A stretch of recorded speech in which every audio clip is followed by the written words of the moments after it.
On today's episode of Revolutionary War Rarities, we go to London, England for a visit to the Benjamin Franklin House, the only remaining original facility where Dr. Franklin ever lived. This home remains roughly 90% completely original, and there are some very quirky facts associated with this home and location. So we hope you enjoy this episode as we talk with Dr. Megan King, the Public Engagement Manager at the Benjamin Franklin House, right here on Revolutionary War Rarities, the podcast from the Sons of the American Revolution. Hi, everyone, and welcome back to Revolutionary War Rarities, the podcast from the Sons of the American Revolution. I am in an incredibly special place today with a very special person. We are actually at the Benjamin Franklin House at 36 Craven Street in London, England. And I'm with a very special guest, Miss Megan King. Megan, thank you for being here. Thank you for joining us today. We're excited to have you. Well, we're thrilled to death to be here. Megan is the Public Engagement Manager at the Benjamin Franklin home at 36 Craven Street in London, England. Now, the Benjamin Franklin home, as I understand here, is the only remaining place where Benjamin Franklin actually lived. Is That's that right? Correct, yes. And did I hear you say that about 90% of this building, the furnishings, the floor, the walls, all of that are original?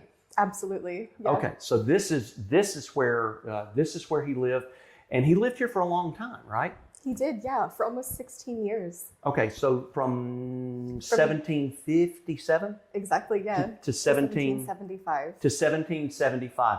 Now, one of the beauties of Dr. Franklin is we could do 20 episodes just on him. He's probably, in my opinion, if not the greatest American in history, one of the greatest humans that's ever existed. He had 2 years of formal education. That's it. 2 years of formal education, yet he was a doctor, he was a scientist, he was not a medical doctor, but he was a doctor, a scientist, an author, a diplomat, an inventor, which I think we're going to see some of the things that he invented today as well, right? He was you know what the word polyglot is? Have you ever heard that term? So he's a polyglot. He spoke 6 languages, I think, French, Italian, Spanish, Latin, English, and German. Is that right? I believe so, yeah. And then I think there's another term called a polymath that goes along with him, which means he's just basically an expert at everything. Weirdly, those 2 words, he's the only person I've ever heard those terms used about. Yeah. On a regular basis, at least. Yeah, he's just an amazing human being. So I want to tell, also before we get too deep into this, I want to tell people where we are, actually where we're located. 36 Craven Street is rock throwing distance to Trafalgar Square, right there, right? Buckingham Palace is about a mile away that direction. And then Westminster Abbey about a mile away that direction, right? Okay, so talk to us about the house. We would certainly encourage everyone that's watching today, if you're ever in London, make sure you stop by here. This is an incredible place, extremely easy to get to. The closest tube station, underground station is Charing Cross, right? Yeah, we're pretty much sandwiched right in between Charing Cross and Embankment, so you've got options. Yes. Okay, very good. Talk to us about the house. So the house itself, it's interesting you bring up location because I think even in Franklin's day, location was a very special part of why he opted to lodge here specifically with Mrs. Margaret Stevenson. Prior to actually coming here, he did have a meeting with her and kind of tried to get a feel for her, what sort of friendship they might develop, and think about his geography, I guess, here in London. And from here, like you say, he had very easy access. Houses of Parliament were even closer in those days. The river, he was an avid swimmer, had good access to that. But he also had easy access to the Penn family, the proprietors of Pennsylvania, who lived just on the other side of Trafalgar Square. And likewise, with the Strand kind of cutting through, he had easy access to the rest of London. So shops, culture, social organizations, everything was right on his doorstep here. He was truly an English man by design, right? I mean, he was actually a loyalist until he wasn't, right? And when he wasn't, he truly was not. Absolutely. Now, did it actually took kind of his beatdown in the House of Commons for that to happen? Is that a true statement? Yes, absolutely. We always like to say that he came here a royalist, but he left a revolutionary. Yeah. And we think, part of it did come from the contacts that he was making here, the Enlightenment era ideals that he really allowed himself to be enveloped in. But yeah, certainly the Hutchinson letters affair and Right. the beatdown that he got in Parliament surely swayed him from thinking, we need to protect our relationship with Great Britain at all costs to, no, we should actively start mobilizing against these people because there's no chance for compromise here. Right, right. Now, did he have any level of association or relationship with King George III? To a degree. So we don't really know precisely, I think, the specifics of their relationship. I have just heard talk that some new letters were uncovered between the two of them. So that's something that, if they exist, I would absolutely love to be able to dive into. But I think by and large, Franklin looked at King George III the way a lot of Americans did at the time. Up until, let's say, 1774, American colonists truly loved George III. They called him the patriot king. Right. And their idea was always, even if we have our issues with Parliament, the king will have our backs. So it's really these Hutchinson letters that changes that view for Franklin. When he sees that the governor and lieutenant governor of Massachusetts are talking about Americans only ever achieving an abridgment of English liberty. Right. And he sees how Americans are being represented so disparagingly, basically being talked about as nothing but rabble rousers. Right. That is truly where Franklin's view starts to shift, because he sees it as, well, if this is the picture that the king is getting of us as colonists, there's no way that he can want the best for us. Sure, sure. You mentioned a minute ago that he was an avid swimmer, actually a member of the International Swimming Hall of Fame. Mm-hmm. Is that correct? Because he invented some kind of fins to put on your hands so you could Yeah. swim faster. Yeah, they almost look like big pallets, kind of chunky pallets or something. And do He those used exist to paint. still? Do you know? I believe they're at the Franklin Institute in Philadelphia. Okay, I believe okay, so. very good. He was also one of, if not the first American chess player, right? Yeah, he was an avid chess player. So he invented the glass harmonica, which we're going to see here in a few minutes, right? Yes, we do have a replica. Just Okay, I upstairs. can't wait to see that. So I tend to explain this in the least academic way possible. But have you ever seen the film Miss Congeniality? Oh, yeah. You know the part where she plays the wine yeah. glasses? So that concept is sort of where Franklin got the idea for this instrument. Franklin happened to be at a dinner one night in Cambridge, and he saw a gentleman playing wine glasses, wetting the rims. And he noticed that when the glasses were filled to different levels, they made different pitches. So as he often did, he sort of thought, I could do this better. So when he comes back to London, he designs this series of glass bowls, and he enlists the help of a local glass blower, and together they construct the harmonica. So it is held together, ours is held together by a cork rod, obviously electrified. Franklin's would have been foot pedaled, but there were other versions. One had a crank on it, so sort of like an old time record player. So it would have been a two-man job. But essentially it is designed to function exactly like a piano. So where you see the gold trim, that is meant to be like the black keys, and then the clear bowls are like the ivories. And to play it, you just want to wet your finger, press really hard on the side of the bowls, and you get this kind of haunting, eerie type of sound. But these were wildly popular for a very brief window in time. Franklin himself was always trying to market the glasses, as he called them. But I mean, Marie Antoinette had one commissioned for Versailles because she loved the sound so much. Mozart even wrote a piece involving the harmonica. But pretty much just as quickly as it became popular, it then fell out of fashion. And there's a handful of reasons for this. One, the sheer size of it. Ours is sort of a more simplistic version. Franklin's original, which they do have at the Franklin Institute in Philadelphia, would have been slightly more grand. So yeah, for one, you're not going to pick this up and take it to your buddy's house for a jam session. But the reasons we tend to highlight are, firstly, where ours is trimmed with a perfectly safe gold paint, Franklin's would have been lead-based. So, and folks in those days weren't using little cloths to play with either. they were licking their fingers and playing, licking their fingers and playing, and just ingesting all of these toxins along the way. The second reason that we tend to highlight is that there was a doctor back in the day called Franz Mesmer. He gave us the word mesmerize. And he hypothesized that he could make women sort of swoon and become hypnotized by playing the harmonica.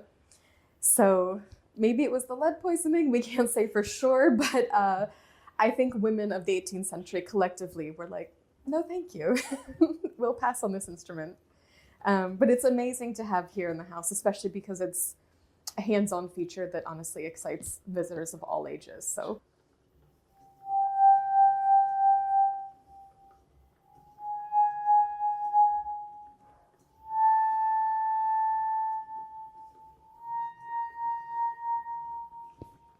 yeah, it has this very distinctive sound. And more recently, I believe it was it influenced, I guess, some of the film scores in the Harry Potter films. Oh, wow. So yeah, this type of sound is absolutely perfect for those types of things. Okay, so Megan, in 1998, there were human bones that were found in the basement of the Benjamin Franklin house. And of course, the question that everybody asked was Benjamin Franklin murdering people? And we know that that's not the case. We know there's some history around this. And we are in the basement of the Benjamin Franklin home where the bones were dug up, basically. It's now encased in a room, and there's a floor and everything. So tell us about the lack of craziness that was actually happening here. It was actually a scientific experiment, if nothing else. Exactly. Yeah, we get all sorts of wacky tales proposed about where our collection has come from. But in reality, while Franklin was living here, there was also a very prominent anatomist sharing the space with him, and that was Dr. William Hewson. Hewson was actually the husband of Franklin's landlady. So at some point in his career, fairly early on, he has a bit of a falling out with the doctors that he trained under. So I suppose his next logical step was to open his own anatomy school here in his mother-in-law's backyard. So even though we're in sort of a new space today, in Franklin's day, this would have all been open courtyard, essentially. So Hewson constructs this sort of outdoor round space where he's performing public autopsies and cadaver labs, effectively. And so, yes, as you say, nothing as nefarious as literal murder. Did William Franklin live here in this house as well, with his father? William Franklin would have been here briefly. So when Ben comes over in 1757, William comes with him, but he then sort of travels across town to study law. So it's not entirely clear what his tenure in this house would have been. Okay. So one of my favorite things about this house is, yes, we have Franklin's remarkable legacy that we can kind of pay homage to, but it wasn't just Franklin's house. A slew of remarkable folks have come in and out of these doors over the years. In Franklin's time, he would have hosted William Pitt the Elder in this very parlor. Thomas Paine would have come here on the eve of his immigration to Philadelphia to secure a letter of support from Franklin. So that letter of support endorsing Thomas Paine would have been written in this house. Yes, it would have. And you can find it online in the Franklin Papers, which is amazing. But yeah, beyond that, this house functioned for about 120 years as a hotel, which sort of takes us up then until about the 1920s, 1930s. And at that point, it falls into the hands of a private organization called the British Society for International Understanding, which was effectively a precursor to MI5 or the CIA. And we only know about their existence here in this house because when our original team was carrying out this massive conservation project, they wound up finding old NATO maps shoved up the fireplaces. So we can't attest too much to this part of the house's history, just because those records are still under embargo at the National Archives here in London. But fortunately, our original team was able to track down a receptionist who worked in the house during that time. And she did testify that Mr. Churchill was in the house, that it was very much a sort of private, quasi-governmental organization. You said Churchill Yes. was in this house. Yes, that's right. But she did say, she's like, the archives might not reflect it incredibly strongly because when he was here, it was very much a situation where you don't see anything, you don't say anything, and certainly minimal notes were being taken, if any. But I just think it's amazing to think about. We'd like to call ourselves the first de facto American embassy. So it's wild to think that, you know, even decades later, it was still serving such a vital Anglo-American role. Okay, so what are we missing about Benjamin Franklin? Tell us something crazy that we... Honestly, there's always something to miss about Benjamin Franklin. I think because my research focuses so heavily on his political life, I forget that he had all of these other areas of interest and expertise at the same time. But given that we're sitting in this room, his parlor that he lived in during some of his most formative years, I should probably share everyone's favorite story. And that involves Franklin's practice of air bathing. So Franklin... This is scary, by the way, so keep going. I can't wait to hear what this is all about. So Franklin, throughout his life, was a very big believer in sort of the restorative powers of fresh air. And this is something we can trace throughout his life, and specifically to his time here at Craven Street. So, and this comes from him. This isn't some sort of, you know, historiographical speculation. This comes from his papers. As part of his regular routine here, what he would do was get up out of his bed in the mornings, come over to the window here. This was his bedroom here? Yes, so okay. I should say in his day, this would have actually been all one sort of open plan space. Okay. This was a Victorian era addition, adding in this wall here. Okay. But he would have had sort of a studio flat of sorts. So yeah, his bed would have been sandwiched in between the two fireplaces on this floor, right? Sort of cutting through that wall there. Okay. He would get out of bed in the mornings, walk over to the windows, open them up, and just stand there completely naked to quite literally let the air wash over him. So people can't see this at this point because that's not what's on camera, but we'll make sure and put that up behind us, okay? When we do this. There's homes directly across the street here, right? Yes. And did they exist then? Yes, they certainly did. So he would stand in the window completely naked to get fresh air, so to speak, and for all the world to see out here. Yes. The joke that I usually go with on tours is that it might have been really beneficial for his physical and mental health, but I can't say anything about that of the envoys. I think the mental health of the neighbors might have been impacted a bit negatively. Our only real saving grace is that because Franklin was quite regimented in his routine by and large, he even went as far to publish his routine in his Pennsylvania Gazette so that other people could sort of borrow from his model. Borrow and avoid, right? Yeah, maybe it was a public warning, actually. Yeah, right. Public service announcement. But behind us, and we've got some other footage that we'll put up about this, talk to us about this incredible piece of history that's here on the fireplace. Yes, so this is Franklin's wallet. That is the pocketbook, I guess, that he would have carried on his person as he's conducting all of his business here in London. And it's kind of amazing because, of course, we do think of the house itself as the artifact. We get some real Franklin fans, actually, who when we say, oh, we've got all original hard pine flooring, folks will bend down and rub the floor to say, oh, Ben stood here. But it's nice to have something kind of tangible that we can actually hold in our hands and link to his time here in London. Absolutely. What else? Anything else you'd like to tell us about the location here? I would just probably add that thanks to some recent lottery funding, we've actually been able to expand our opening hours. So where we were sort of still in the COVID era schedule of only being open 3 days a week, we're now happy to be open 5 days a week, Wednesday through Sunday. Wonderful. And we've got 3 different offerings to hopefully suit people's schedules. We've got new self-guided tours where people can drop in and stay as long or as little as they like.